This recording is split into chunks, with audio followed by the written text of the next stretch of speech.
Connell. You know, Sure. slow state this whole time, so we appreciate that. Thank you. Briefly, Chair and members of the committee, I think you got, I listened very, I talked to Ms. Lowe and some other parents in terms of late bus consideration. We're obviously in a, we heard a lot of presentations about our fiscal concerns. The idea that I would like to maybe think a little bit outside the box on the late bus would be, maybe the steps would be, number one, consider almost doing a survey, find out how many kids would actually be at middle school and high school primarily. I'm not opposed to doing it with the elementary school too if there's a need, but I've been told that we need more at the middle and high school. You know, some kind of assessment as to how much we need is there for a late bus. And secondly, looking at the possibility of if there is a late, if we have the need, maybe we could use like a van type service, or it could be the kind of thing, I mean, I could almost envision a scene where a student could say in advance, I don't have the transportation, so I'm going to need a bus to stay after school, and we work with our bus company to say, they contact them and we have a list ahead of time so we know how many kids on a given day are going to take the bin. If there's no kids on near that day, then they don't have to be there, and we have to get them there, you know, they have to put in like a request so many days in advance, so that we wouldn't be having a bus or an empty van, we'd only be using what we need. And again, I have not talked to the bus company, I don't know how viable this is, but I think that when you're looking at fiscal, tough fiscal times as we're in, this might be, an economical way. So again, the survey of the need, and then see if we can work something out with the company that provide as needed. And the idea being we would ask in advance. They'd indicate in advance they need the bus on this day, that day. I don't think it'd be a lot of kids, but I think there are some kids, as Ms. Lowe testified, I think there are some kids who would benefit from this, and it'd be a nice service for us to provide.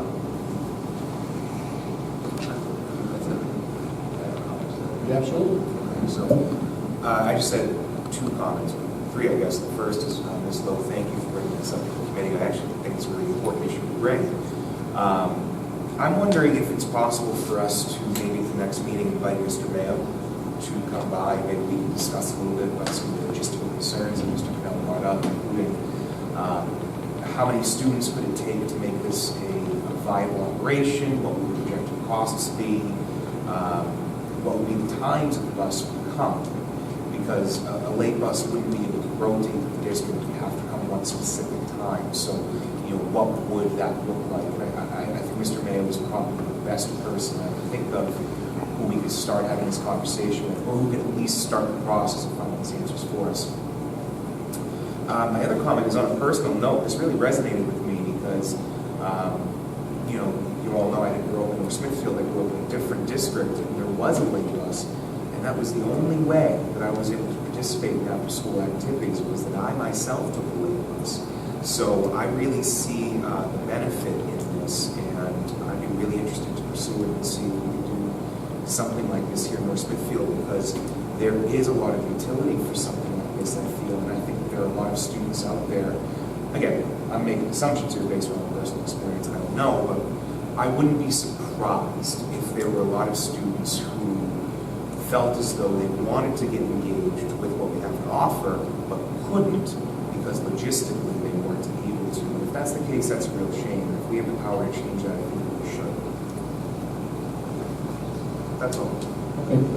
So, I would just like to echo that I would like us to, I think it's a great idea to bring us to the other, or I'm all for bringing in consultants. What I was saying earlier was just an idea. And the point wasn't to vote on that particular idea tonight, as much as to say, I think that there are ways to cut down the cost of the traditional after-school bus. The traditional bus is here, it's at a certain place every day, it follows a long route, it's the same route every day, that's sort of traditional.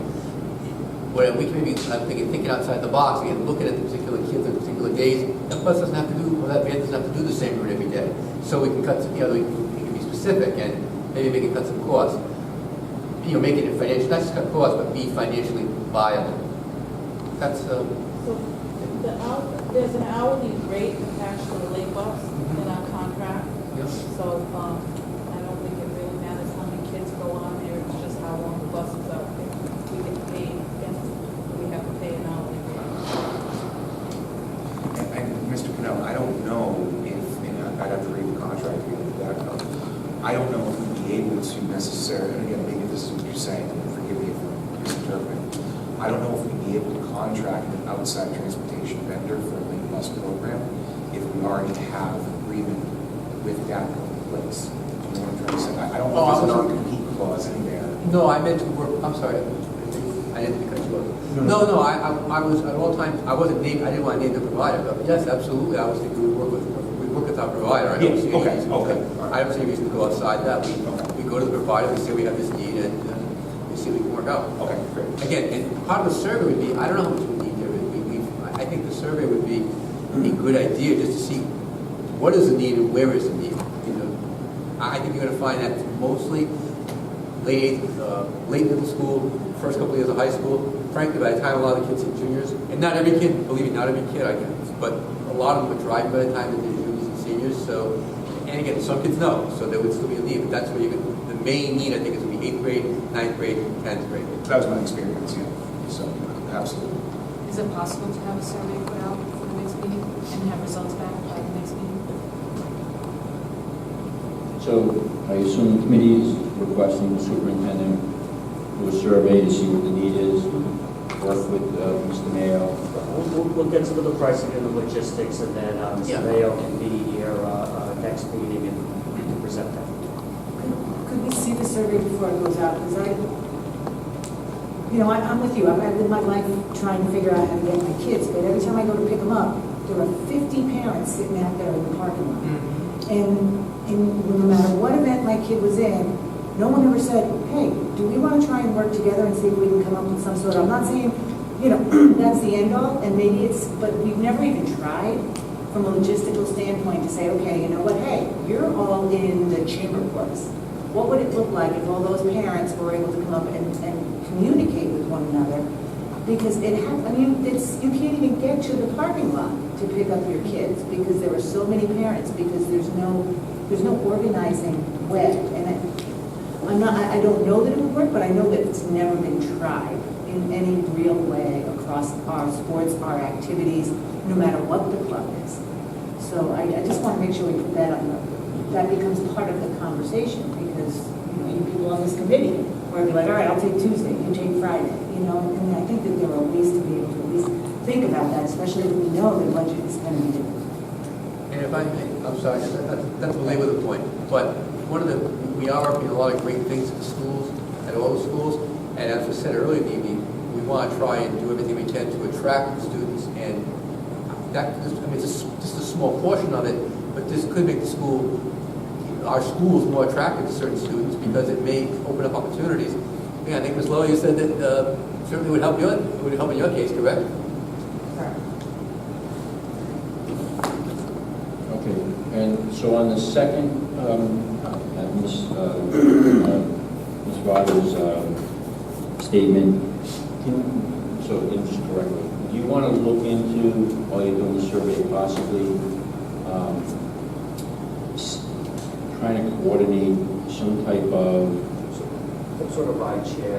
ride sharing, but I do want you to just call the solicitor and make sure that that's something that we should, that we can do. So if we can be the conduit for that, that might be able to work out well. And I'd be happy to work with the high schools, like the high school teams or whatever. I mean, even with NSAA or when my daughter runs sport, I'd get a hold of the coach and be like, hey, anybody we can get a hold of all the parents so that we can, and it just doesn't, it never really gets there because everybody has a million other things going on. So it's one more thing that you have to try and organize, and it does take some work. But I'm happy to help any way that I can, see if it's something that could work. And so I know that we do that with the ski club, so that there's one parent goes out every couple of weeks, so because the kids get back at 9 o'clock. They want to go out at 9 o'clock, so they trade off.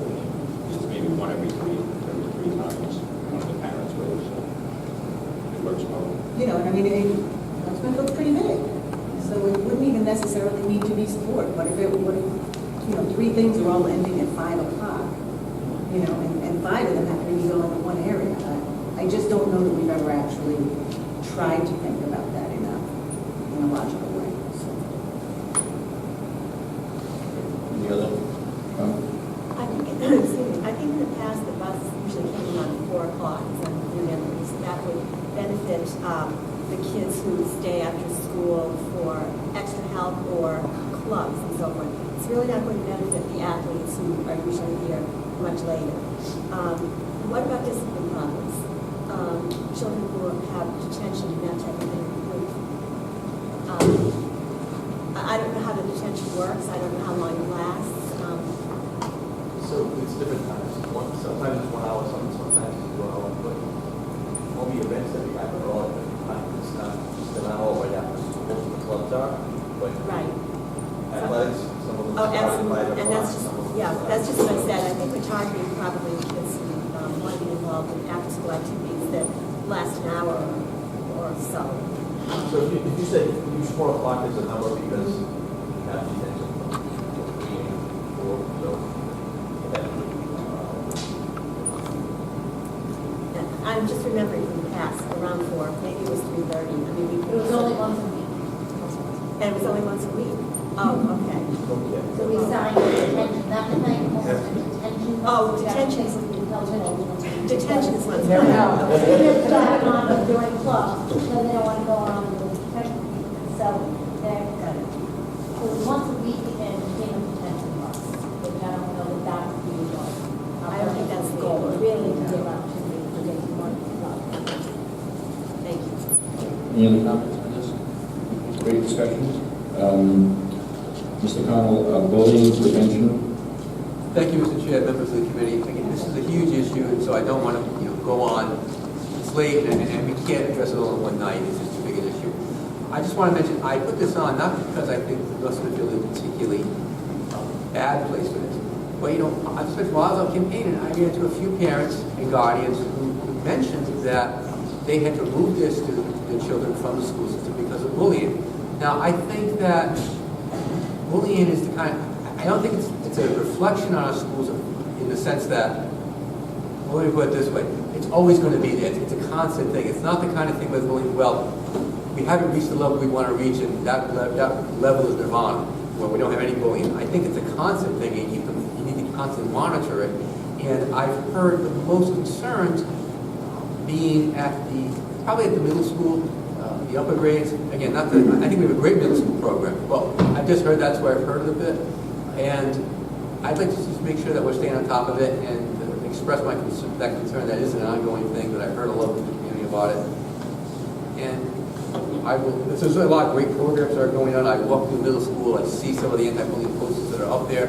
But I just wanted to bring it to our attention to make sure that we are it's the kind of thing that can really be invisible, we can ignore it. I just wanted to bring it to our attention make sure that our committee is aware of it, and that we're sort of looking at a lot of different things, but we're being vigilant that it is an issue and that we are concerned about it.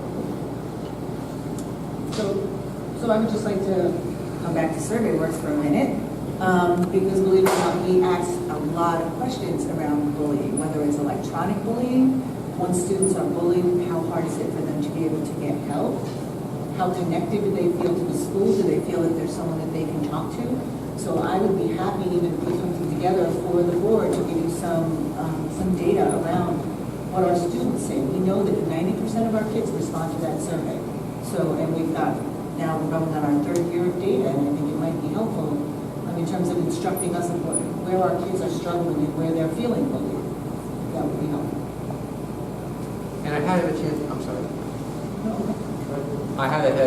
chance to speak to the superintendent about it, briefly about it. Maybe superintendent, you could just at some point, not a PowerPoint presentation, but just give us a little material just on what we're doing. I know you have a lot of things going on. I'd be happy to. We've been very active in that area, so I'm happy to put something together and share, and maybe bring in a few people, talk to our SROs.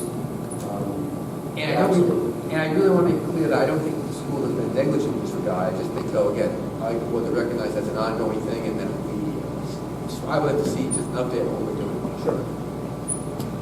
If I may. Interestingly enough, we had a wellness committee meeting this past week, and we went and we talked to student council at the high school, and they were fabulous, by the way. It was a wonderful meeting. But one of the issues that we discussed was bullying. And I think they brought it to our attention that it seems to be happening in the middle school, not so much at the high school. That was And I think in spite of all the efforts of DARE and the things that are going on at the elementary school against bullying, I think that the different maturity levels at the middle school and peer pressure and trying to find your place, it just opens the door for bullying to be able to take place. So I definitely think this is something that needs to be explored.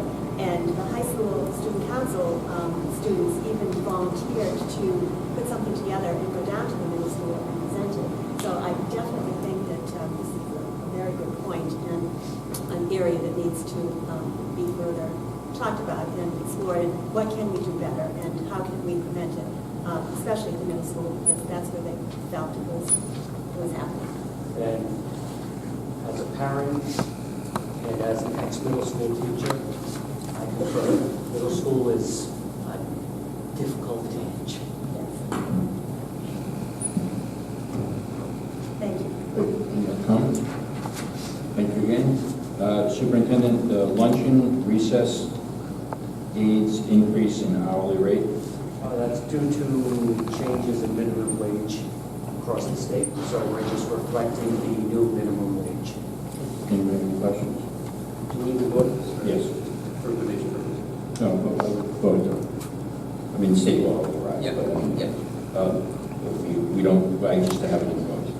So I'll entertain a motion to increase the hourly rate of the luncheon recess aids to comply with state law. So moved. Motion's been made. Retroactive. Retroactive to January. And sends over the state law as. So 1060, the minimum is 1050, this is 1060. Okay. So, all right, so let me withdraw your motion. All right. So, So the minimum wage was 10.10, it got raised to 10.50, our lunch days were at 10.20. We want to keep them in line with where they were, 40 cents above. so, Minimum wage got raised 40, so we're asking that they get raised 40 to 10.60. okay, so I'll entertain a motion to increase the hourly rate of the luncheon and recess aids to keep them at equal to, 10.60 all right, to 1060 an hour. So moved. Motion been made. Second. Seconded. Roll call. Mr. Lombardi? Aye. Mrs. Charest? Yes. Mr. Connell? Yes. Mrs. Johannes? Yes. Mr. Jones? Yes. Mrs. Mayo? Yes. Mrs. Vada? Yes. Motion carries 7-0. Thank you. So the next item on the agenda, at the last meeting, we discussed having additional people put on this commission. I'm prepared to make 2 more appointments to the Stadium Naming Rehabilitation Athletic Complex Commission. And I'd like to appoint Councilwoman Teresa Bartimoli and School Committee Member Jean Mayo. I don't think any actions required, just the appointment. Great choices. Thank you. Is there any other business? Hearing none, I'll entertain a motion to adjourn. So moved. Motion been made. Second. Second. All in favor? Aye. All opposed? The ayes have it.